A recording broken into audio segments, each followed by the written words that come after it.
Gina, why do you have that shit-eating grin on your face? I don't know that it's a shit-eating grin, but I'm pretty excited. Why are you?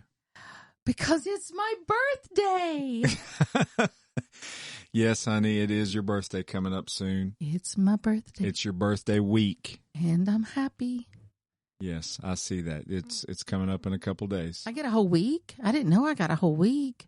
Yeah, you do. Oh, I can't wait to see what you've got me for my birthday. Happy birthday to you. Oh, my. Happy birthday to you. Yes, it's my birthday. Happy birthday, dear Gina. Sing it to me, baby. Sing it to me. Happy birthday to you.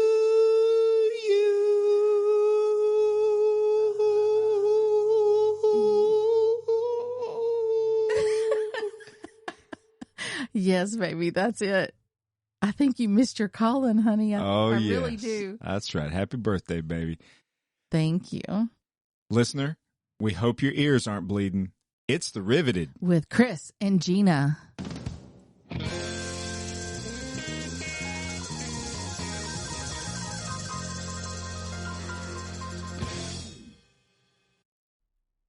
Okay, Gina, we are recording another podcast, and it's another one of those awesome deals where we have someone that said, hey, I'm interested in coming on the podcast. And we're like, well, sure. Come on. We love that. Whenever the listener reaches out to us and says, hey, I heard this and I'd like to share my stories.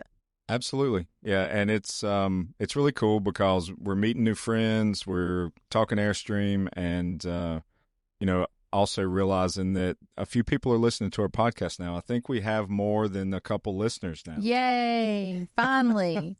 We're heading in the right direction. Yeah. Always forward. Yeah. Always forward. Yep. So because you don't know how to back, but that's okay. Always forward.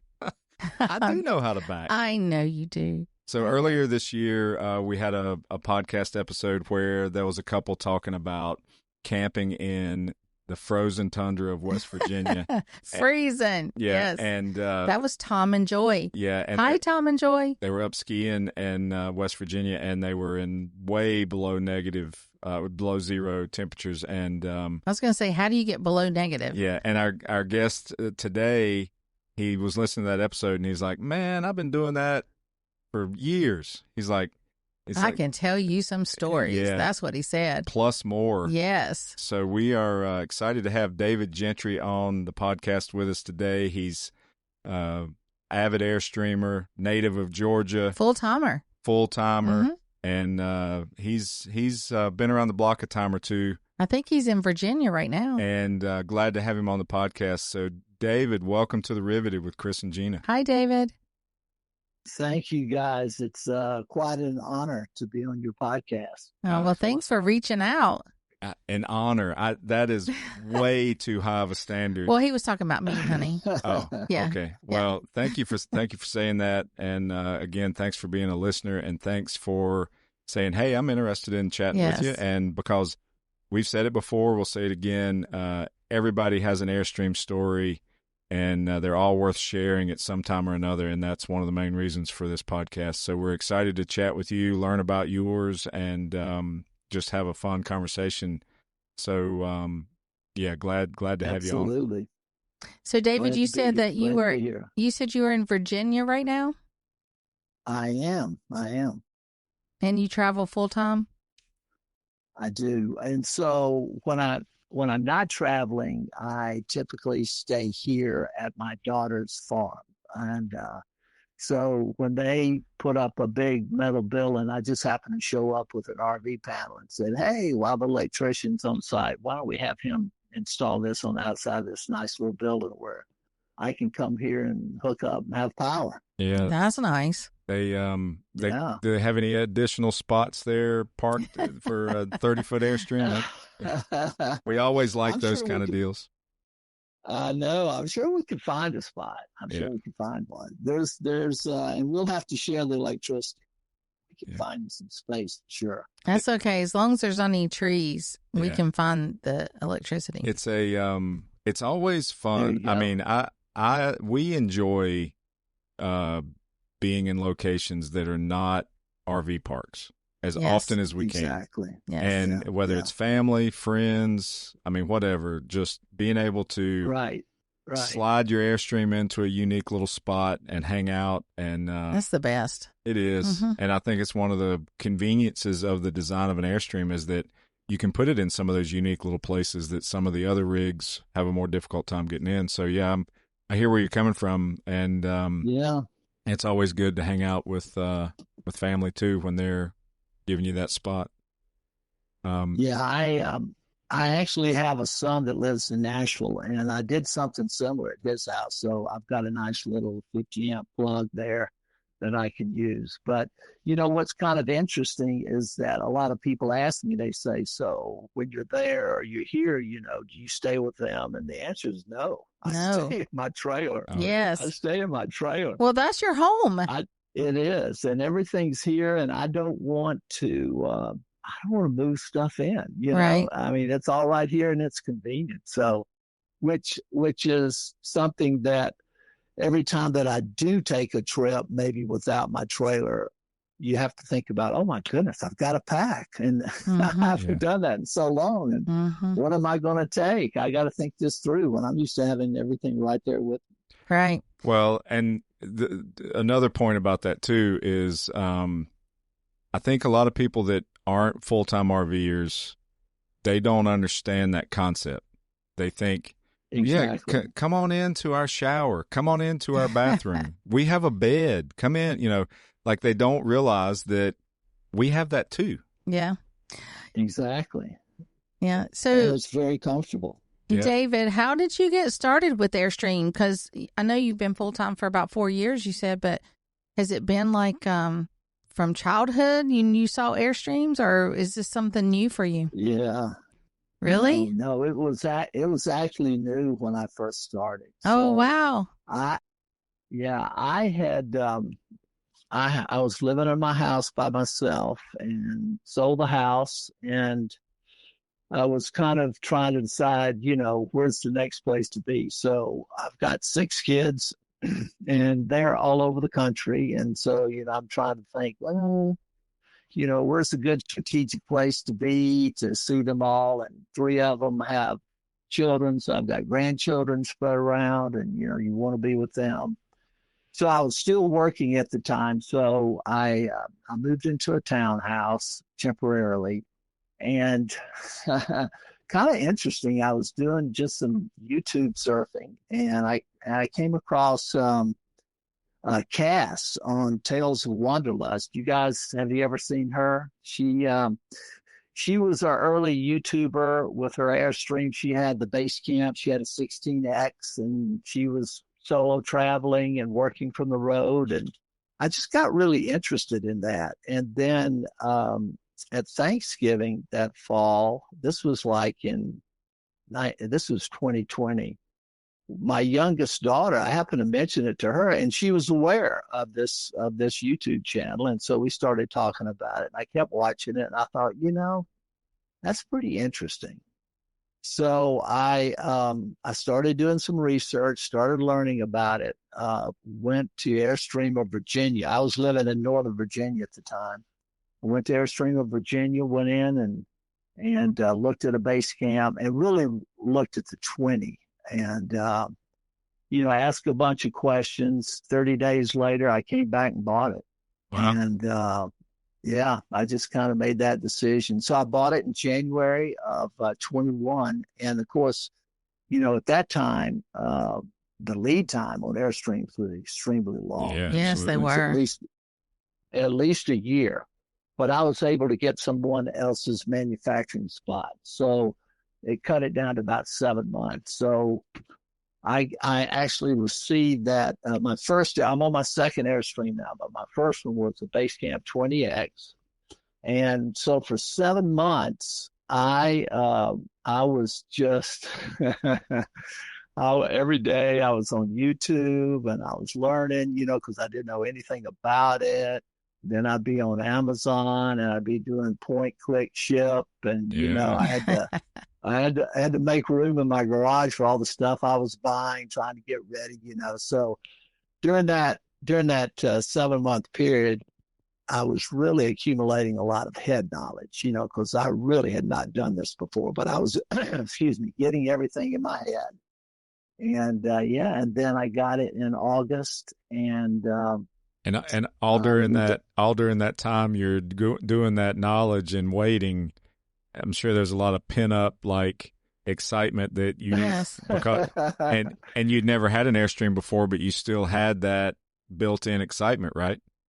Oh, absolutely, absolutely. I mean, the day that it came in and I was able to go down there and pick it up, that was a fabulous time. It really was just so exciting, because it was just a totally new adventure for me. Yeah. And I'd never done anything like this. I had I've been into camping in my life, backpack camping, stuff like that. I actually did an Outward Bound at one point in my when I was a younger man, because I wanted to learn all about that. And I was always enamored with the ability, even when you're hiking and camping and stuff, you've got your stove and you've got your food, or, special foods and all that, about how you can be remote, but you can still be all inclusive. And I love that concept. And of course, that's what my Airstream, my RV does for me too. Mm-hmm. Yeah. Everywhere I go,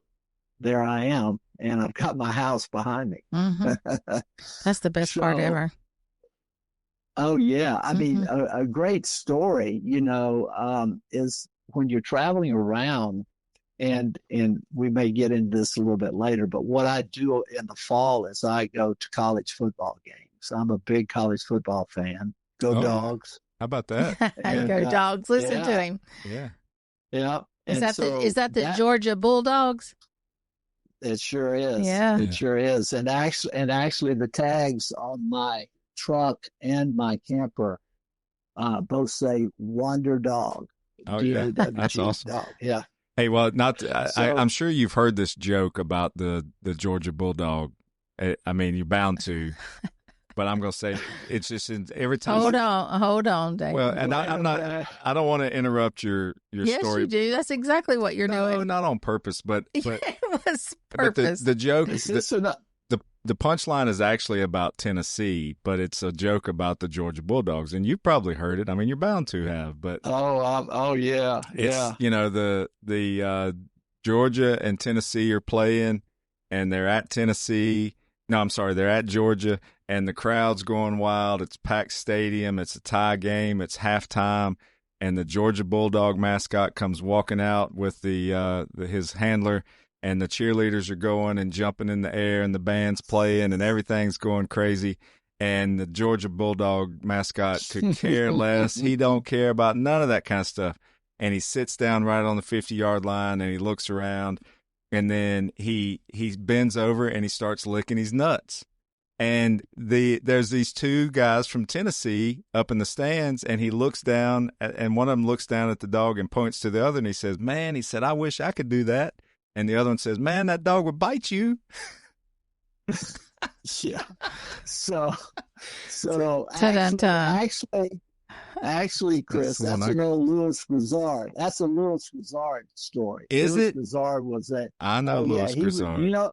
Oh my God! I know funniest man ever. He is funny. Yeah, but wasn't that about basketball? I don't think so. But here's what I just learned. It's about football. Here's what I just learned is you can't tell a joke on a podcast recording because there wasn't enough people to laugh. No. Well, there wasn't even one person that laughed. No, that's not so.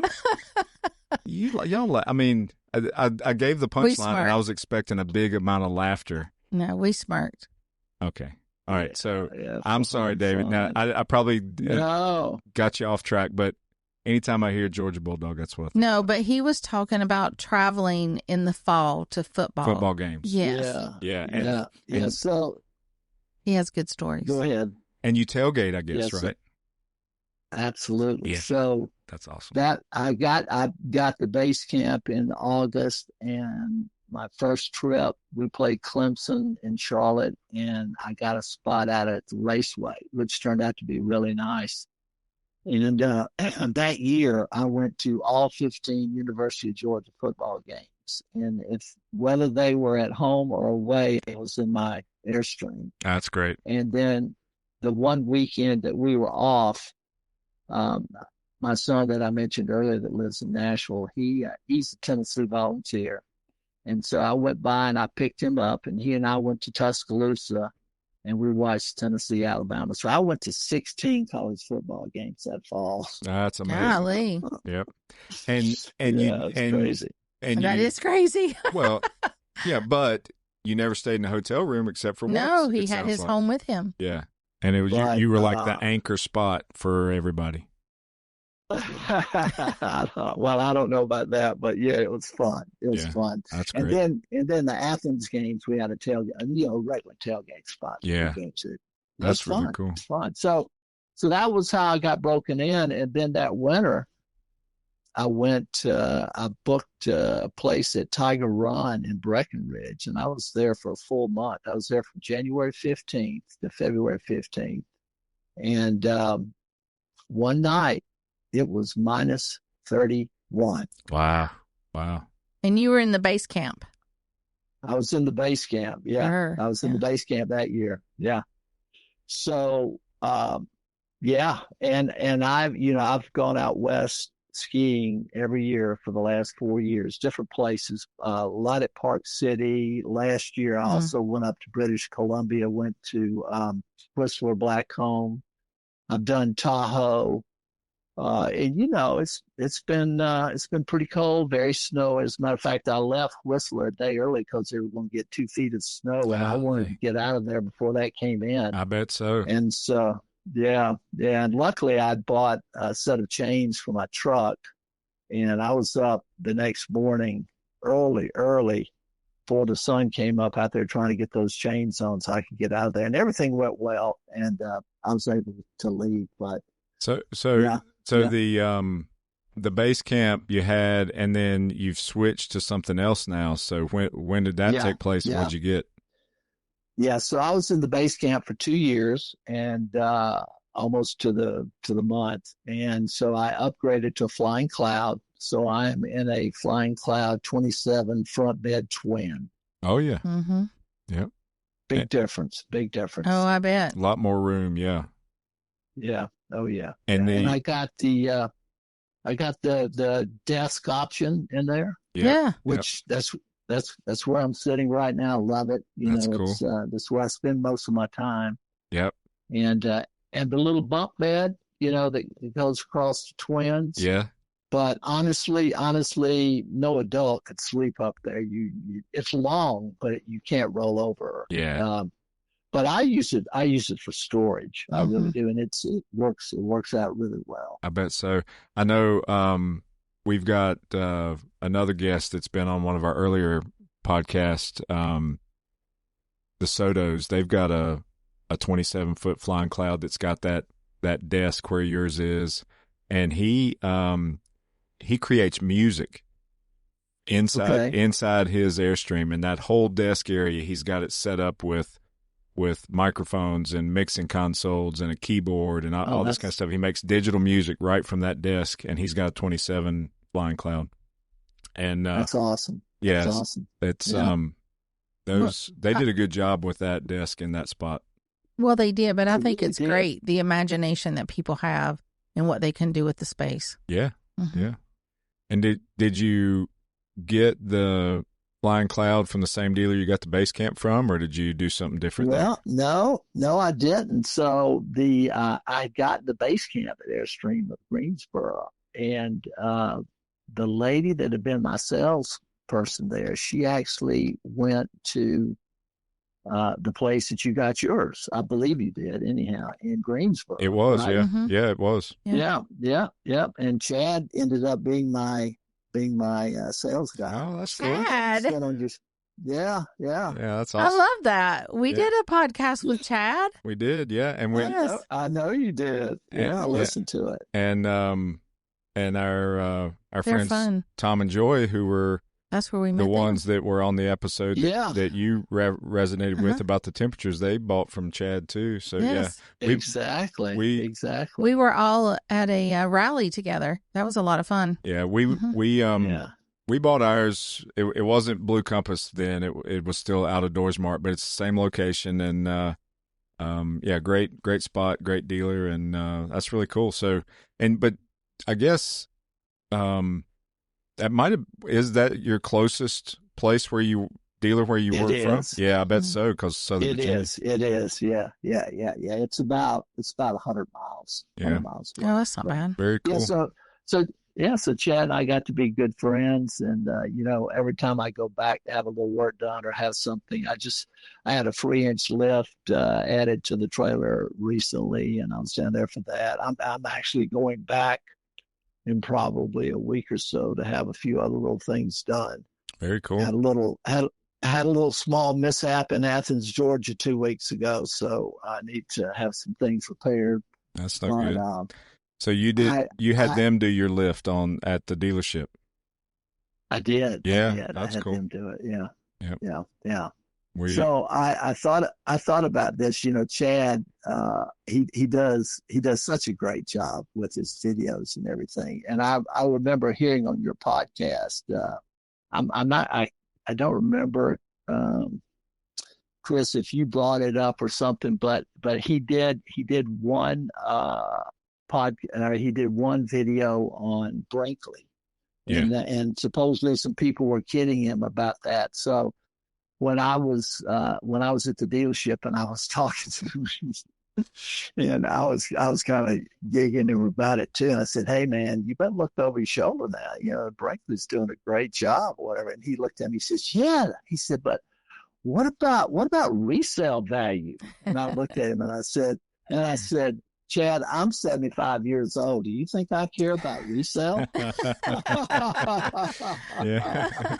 My children are going to have to worry about that, not me. That's right. How do your children feel about you being a full-time RVer compared to being in a home that's paid for, that they're waiting for you to will to them?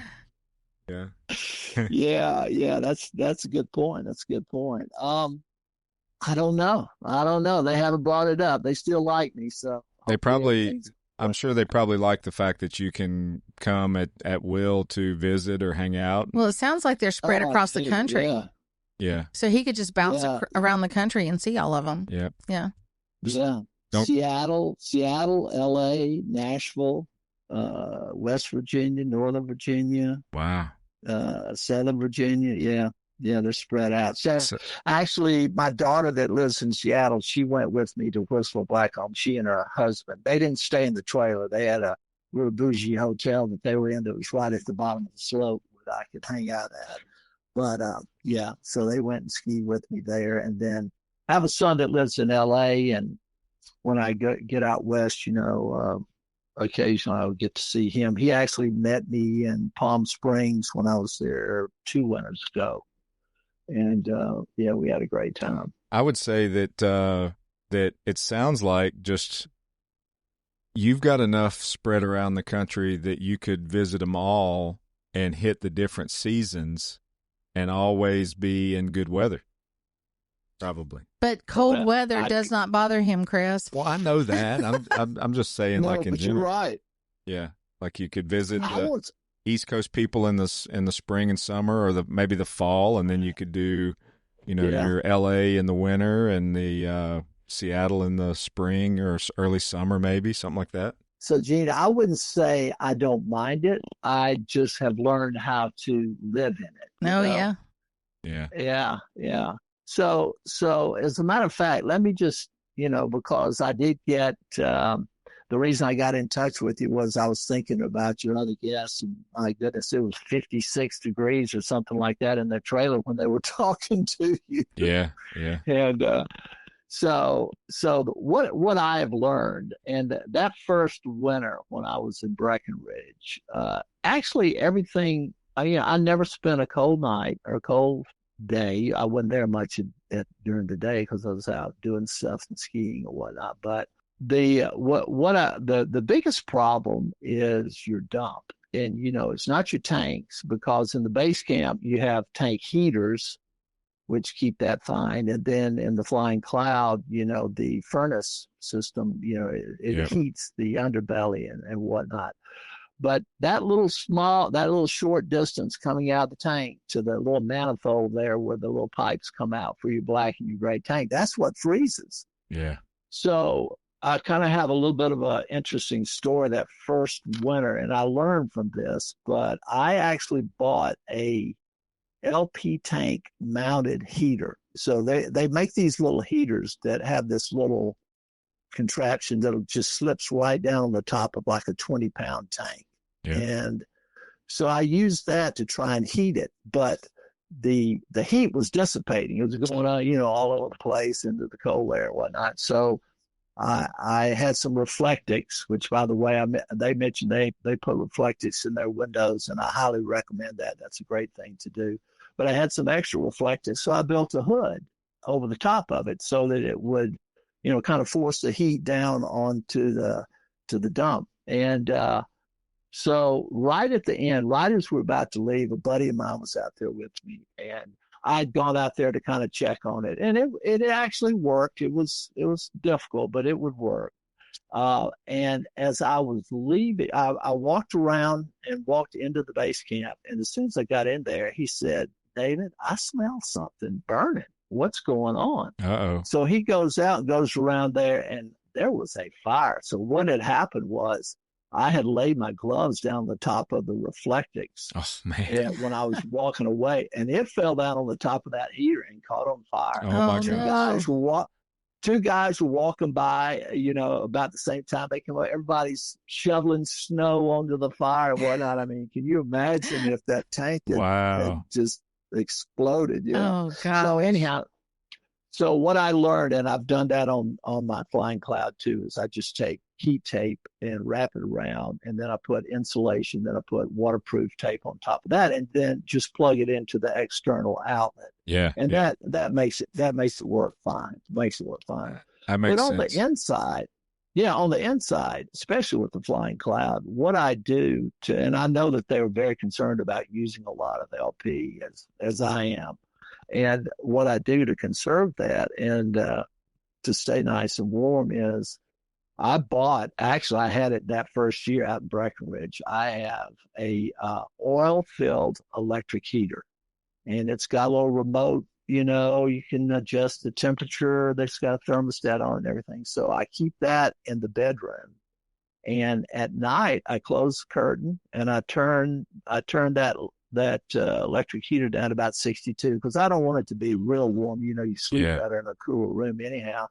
And I turn my furnace down to about 45 because I just want the tanks not to freeze. Right? Sure. That's all I'm doing. And then in the morning, I'll wake up and the thermostat's right at my feet, and I'll turn the heat up and let it warm up to whatever 70 and just lay back down for a little while it's warming up. And I tell you, I've never spent a cold night. And but you just have to, but you're still going to go through a fair amount of LP in those kind of extreme temperatures. Oh, absolutely. Yeah. So tell me more about that heater. So you said oil-filled electric heater. So I'm not familiar with those. So it's kind of like the old-timey radiators, because they had water in them and stuff, and they were heated up and whatnot. So these electric, I bought it on Amazon, $100, and I'm on my second one. But I mean, it's over 4 years and gets quite a bit of use. But so it works real well, and because of the way it's made, it doesn't dry you out. It doesn't take all the moisture out of the air and whatnot. So it's very comfortable. It's radiant heat that comes out of it rather than like fan forced heat. Yes. Oh, exactly. Yeah, and so it's obviously really quiet. Yeah. It's more quiet then too, I guess.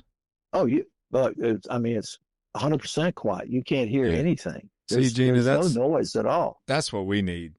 We do. Yes, that's exactly what we need because. Yeah, but he's talking about in temperatures of 30 degrees below zero, and you need that in 60-degree weather. That is not. I don't need 60-degree weather. I mean, but think about well, I was just saying I'm using it right now. So yeah. I mean, it's a great way to make sure that you're not using up your LP every night, just trying to keep the whole camper at 60 degrees or 65 degrees. Well, let me tell you our strategy, and oh no, I'll give you just a quick little synopsis of it, and we are going to have to modify it a little bit, I think, because Gina's getting fed up with me on it. But I mean, the cold weather's about gone, but. So we have a really nice, compact but powerful electric heater, radiant, or just a tiny one. Yeah, typical heater with fan that that blows the warm air, and it oscillates. Right. It oscillates. Right. But it's short, almost like a very small space heater that you'd have under your desk or something like that. Well. So and it has a timer on it. And it does have a timer on it. So it's got like an hour or 2 hours or whatever. Well, at night, and we try to keep the furnace at a certain level. So at night, what we do is we warm the camper up with the furnace and turn the temperature down on the furnace. And then we turn the radiant heater, we sit it in the hallway and point it towards the bedroom, and we set it to run for 1 hour. And then by the time it cuts off, we've gone to sleep. And our bedroom's warm, and then that temperature slowly drops throughout the night, and then our furnace just keeps us going the rest of the night. Well, and that works fine, but we do go through more LP than probably we should. But here's the part that Gina's gotten fed up with me on, is that as we're getting, and I'm giving, all right, listener, I'm giving like big time inside scoop here on this. So the best place for that heater to sit is right in the hallway in front of the bathroom door. No, it's almost in front of the refrigerator. Yeah, it's kind of in front of the refrigerator. And because when I get up for water. Yeah. But anyway, it's like as we're getting ready, I go ahead and put the heater where it needs to go and point it towards the bedroom and start turning it on so it can start like heating the bedroom up. And right. I don't wait until Gina's finished getting ready for bed. So like she's having to step over the heater, walk around the heater, make sure she doesn't trip over the cord. Yeah, but see, only women would understand this because, and I'm not going to say all men, but I can speak as far as you are concerned. Your butt is in bed long time before I'm there. Yeah, and you could say, oh, we got to do this before bed, but you're going to go to bed and I'm going to do it all before bed. Well, no. So I'm the one who's stepping over it. I think that I'm being a courteous gentleman by getting the heater finished and ready and starting to warm the bed up or bedroom up. And I go on and lay down, and then she's back and forth from the kitchen to the bathroom or whatever she's doing, and she's having to step over and around the heater. And she doesn't like that. She wants to be finished before I set the heater up. I just want the heater there. Yeah. So that's okay. Yeah. So we deal with it. And we also don't really we've gotten tired of hearing the fan noise. Yes. And so a radiant heat deal like that. Yeah. Sounds pretty cool, doesn't it? I could put it right in the corner of the bedroom. Where do you put yours? Yep. You put it. So I'm sitting here.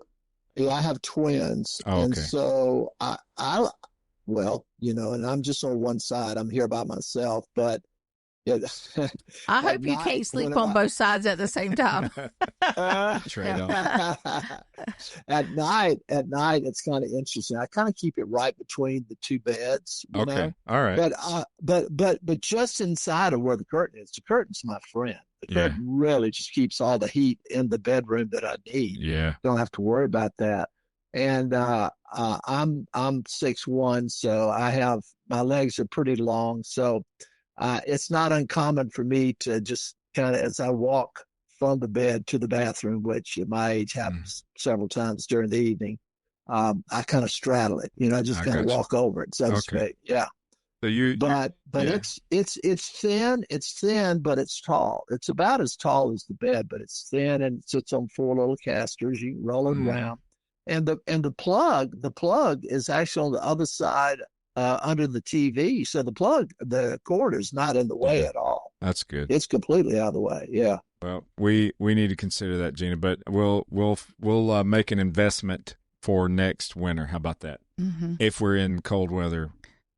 Yeah, let's not be in cold weather. There you go. Let's just stay away from cold weather. Yeah, okay. Mm-hmm. All right. Well, thank you for that recommendation. That's good to know. And I've been wanting to get that off my chest about our heater strategy and the fact that Gina's upset with me about how I do it. So should we start calling this like therapy podcast? No.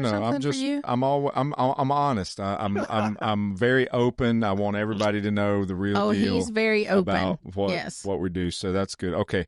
So let's pivot and switch topics and tell us. It sounds like you definitely have well used your Airstreams and gotten a lot of enjoyment out of the fact that you have them in your life. Yeah. So Yeah. just tell us maybe top 2, top 3 like trips / destinations. Now I want the juicy stories. Well, yeah, any of it, but just like what has absolutely impacted you since you have that'd be good. Been tell us that, David. Yeah. So, well, what has impacted me is that I always like to tell people that, like when I'm traveling around, and the example that I use is this has been 3 years ago now. So went to the Orange Bowl and stayed at this RV park called Yacht Haven. And oh my gosh, 100 feet from where I was parked, there was a 150-foot yacht, and this place was just so beautiful, so nice. Wow. That sounds great. And I just picked it. I had no idea. I just picked it out of the blue and showed up, and it turned out to be really nice. This past fall, I'm not going to mention the name of the park, but the town was Oxford, Mississippi for the Ole Miss game. And I guarantee you, somewhere in this park, there was a meth lab. Oh, boy. I mean, this place was rough, let me tell you. But here's the thing. As soon as you open that door and you walk inside your trailer, it's all the same. It's everything that you need. It's all the stuff, the way you've set it up. Good point. And it doesn't matter at all. And as soon as you close that door and you're inside, it's the same place. And I love that about it. But so that was one of the things that I kind of learned. But I also learned that I can be a little bit more of a minimalist. I mean, I've always lived in a world where there were a lot of things and other items that occupied my life. And I love the fact that everything that I do when I'm here is no more than 5 steps away. Yep. And I don't need all this other stuff, As a matter of fact, I'm looking now at, what's how much longer am I going to do it the way I'm doing it now? And, what kind of house would I get, when I get back into that and all. And I'm looking at very small houses, tiny houses and other designs and things like that, because I've gotten used to that fact and I kind of like it. I really do. I don't want my things to occupy my time. I want my time to be free. And don't you feel like the things control you?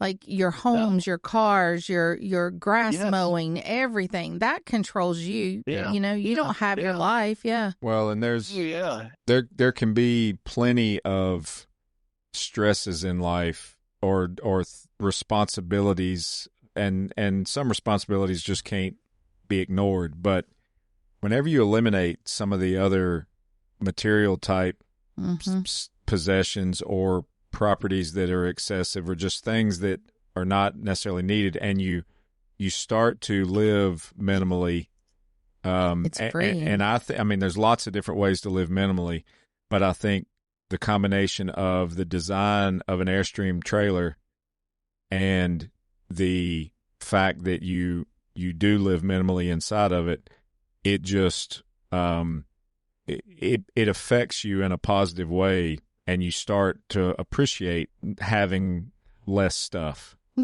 in your life. You can't have less stuff. You just don't have stuff. Well, yeah, but you realize it's not necessary. Yes. Yeah. Yes, but David, you've got good point. Yeah. You've got the perfect setup there, David, because when you're ready to slow down with all your traveling, you can just stay at each of your kids' house for 6 months at a time, and then go to the next one, and then go to the next one.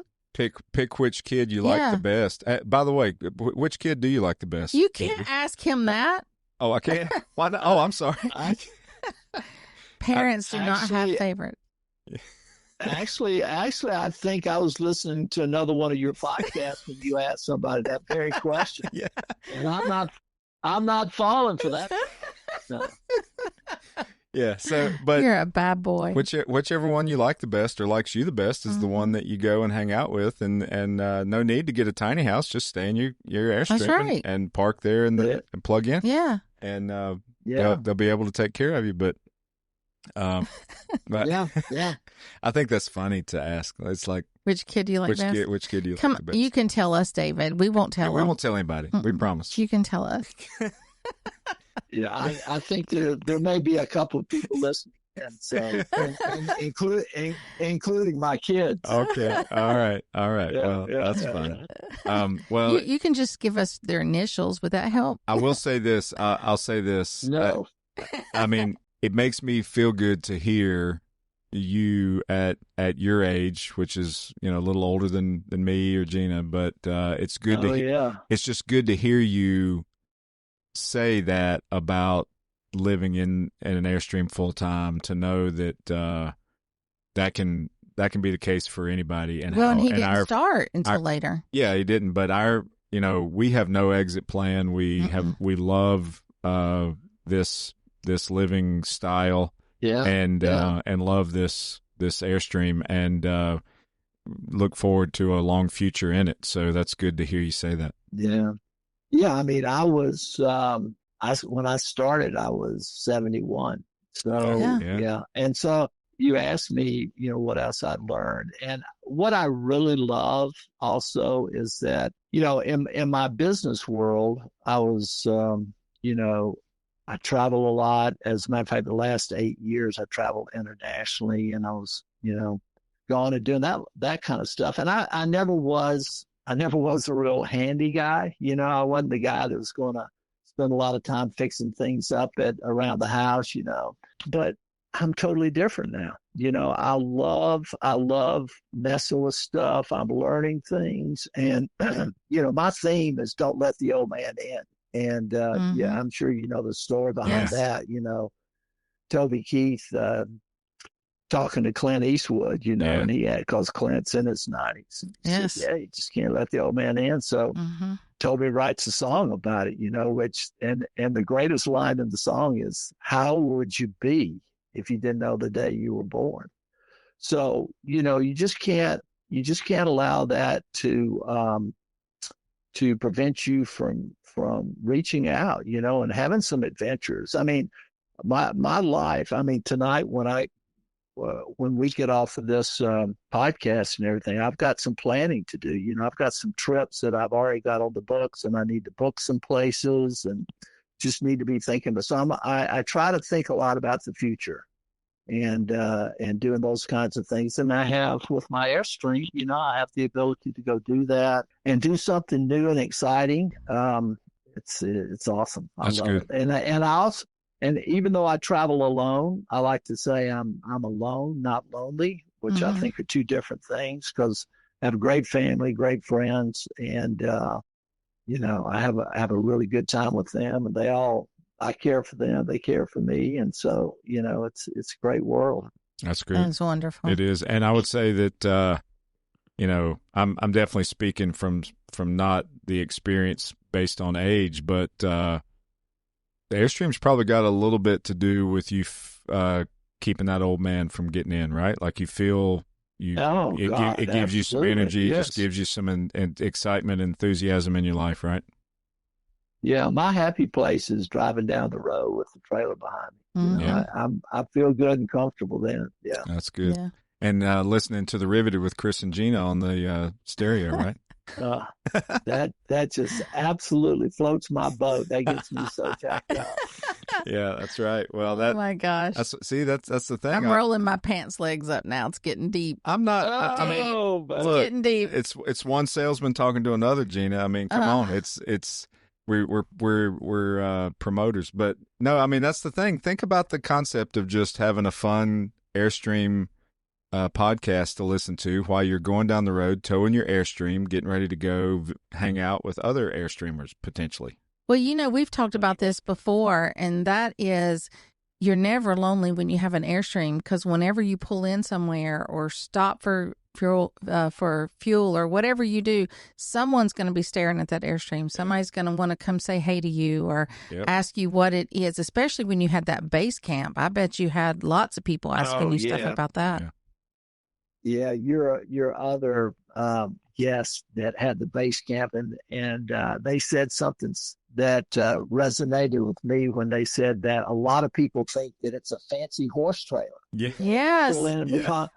Because the shape is just so different. It almost looks like a space module or something. And you pull in and it's on a 3-inch lift if you got the X model, so it sits up and all the different angles and whatnot, and it's shiny, and you pull up to the gas pump, somebody pulls up next to you, and you just see them gawking at it. I think it's a great design. What is that? Yeah. So with starting out with the base camp and then switching to a 27-foot flying cloud, did you stay with the same tow vehicle, or did you have to switch? Yeah. No, right now I have the same tow vehicle. I have a F-150. I've got the 3.5 Echo Boost. Yeah. I've done some things to it. Actually, before I got the Flying Cloud, I got a hold of E-Trailer, which I'm sure you guys are familiar with. They're awesome, and they'll answer any question you got. And I sent them the specs on the trailer in my truck because I thought I might need airbags, and they wrote me back and said, no, you're fine. You don't need airbags. And besides that, there's a lot of maintenance. They can occasionally leak and this, that. Now they said, if you do anything, install this RAS system, which is what that is. It's this little device. It's got a big heavy duty spring in it, and you kind of clamp it over your leaf springs over your, the rear of your vehicle. And so I did that, and it was awesome. And you're always worried about it making the ride stiff. It actually made it a little bit better.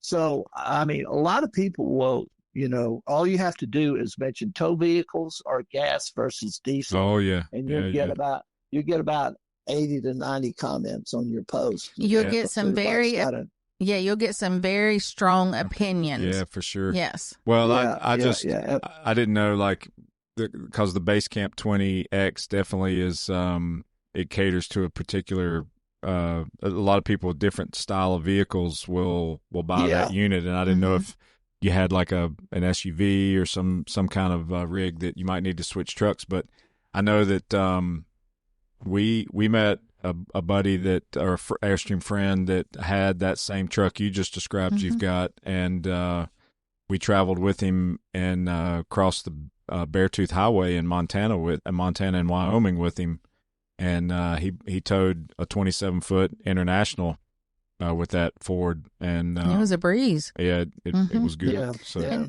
he's talking about he was on one of our other podcasts. I don't know which number it was, but it was early. But he's from he's out in the San Francisco area now. But Brian, he's my boyfriend. Yeah, he's right. He's my boyfriend. Well, I just thought, yeah, baby. That's my boyfriend episode. I just thought it's cool that you were able to not have to switch trucks with having two dramatically different style Airstreams. But that, in a way, that just goes to show you that a good cross section of the Airstream travel trailer line can be towed with the same kind of vehicle. Yeah. But I've been driving through the mountains of Utah and Colorado and even up into British Columbia. And honestly, around here in Virginia, I'm literally just a couple miles away from the Blue Ridge Parkway. And, there's some pretty intense up and down travel through those mountains also. That's right. And it's it's done great. It really has, and it's such a comfortable vehicle. I'm getting to a point where, you know, in the not too distant future, I'm going to have to get a new vehicle. It's a 2017, but I love it. It rides great. Yeah, it's a King Ranch, and it's very comfortable. And when I upgrade, or when I get a new truck, actually, I probably will go to maybe a 3/4 ton. Just because if I should ever want to upgrade to maybe a larger Airstream, you know, I don't want to have to change out my truck and my trailer at the same time. That makes sense. Yeah. Yeah. Well, that's good. Yeah. Well, So, David, you say that you are in need of a truck because yours is a 2017. So we tow with a 2007. Yeah, it is Toyota Tundra. We love it. It's awesome. It's the best truck ever. We don't want to talk bad about it. No. Or otherwise it'll hit us. Good for you. Yes, we don't we don't speak ill around it at all. We always make sure we're out of earshot. Yeah, we don't want to hurt its feelings about anything we may say that might make it feel like it's not worthy. It doesn't owe us another mile, and every mile it gives us, we are very appreciative of. Well, we looked at another truck, but we let it slip away from us because we didn't think we were in that big of a hurry, and then like the next week, COVID hit, or the pandemic, and then from then on, it was like cars went and trucks went, over the roof, and it got silly. Yeah, it's just silly. But yeah, we love ours, and we hope it loves us for a little while longer. So. Okay, so David, you have gone this whole episode without giving us a juicy story. So there has to be something in your Airstream travel that you can give us just a little tidbit about. And if your kids are listening, we'll tell them to turn off at that point. Yeah, Paul's right. Just give us a little something before we start wrapping up here. Don't put pressure on him, Gina. Oh, I like pressure. Oh my gosh, Gina. Juicy story. I'm thinking of all the adventures and stuff. Juicy. Well, I got single beds, and it's I don't know if there's anything. I don't know if there's anything juicy I can tell you about. Yeah, that's true. Like, we did kind of broach that subject on Tom and Joy's episode too, a few episodes earlier this year. Yeah, we're like, how does that even work? Right? But we listen. All right, we just we'll let you slide then. Yeah, we'll let you slide. You can tell us off the mic. I would think that a good looking Airstream with a single distinguished man would draw a crowd of I agree. But hey, that's we can save that for another fun episode with David in the future. So you're saying that the Airstream is a chick magnet? It could be. I would think it definitely would. Yeah. There's it's the only magnet it is that it draws people. Yeah, because it doesn't. Yes. Can't stick to aluminum, right? That's right. That's right. That's right. That's okay. We'll let you slide. Yeah. What do you have planned for the summer? You got adventures planned, or you mentioned you were going to book some stuff? Yeah. What you got going on? Yep. So going to a jazz festival in Norfolk. Oh, nice. I think, that's in June. Always. Are you guys familiar with Floyd, Virginia? Yes. Oh, yes, we are. Yeah. Oh, yeah. So you probably stayed at the Airstream only part that's close by there. We have, yeah. It's got, Virginia Highland Haven. Yeah. That's in Copper Hill. So little trips over there are always fun because, Friday night in Floyd is a lot of fun. They've got all the music out in the streets and stuff. And that's a lot of fun. Yep. And then actually in April, I've got a trip planned to North Carolina. And just do some stuff down there, Western North Carolina. I've actually been thinking about, I need to plan a trip down there. There's an organization of RVers, that do volunteer work and whatnot. and go down and do a little work and provide some help for That'd all the be victims good.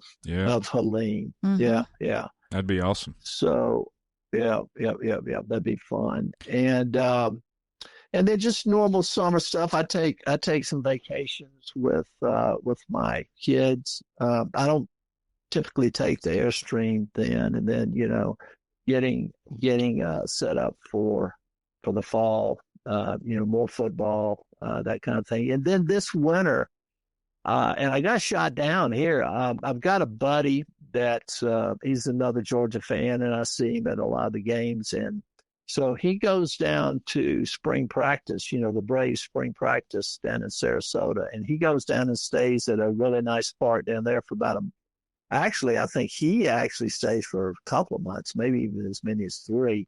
So I was thinking about this winter rather than going out. I typically go out west and by the way, I have the Epic Pass, if you're familiar with that. Yeah. So that's a ski pass that allows you to ski a lot of resorts. So I sort of just go to their resorts, and all that's why I'm at Breckenridge, Park City, Tahoe, Whistler was on that also.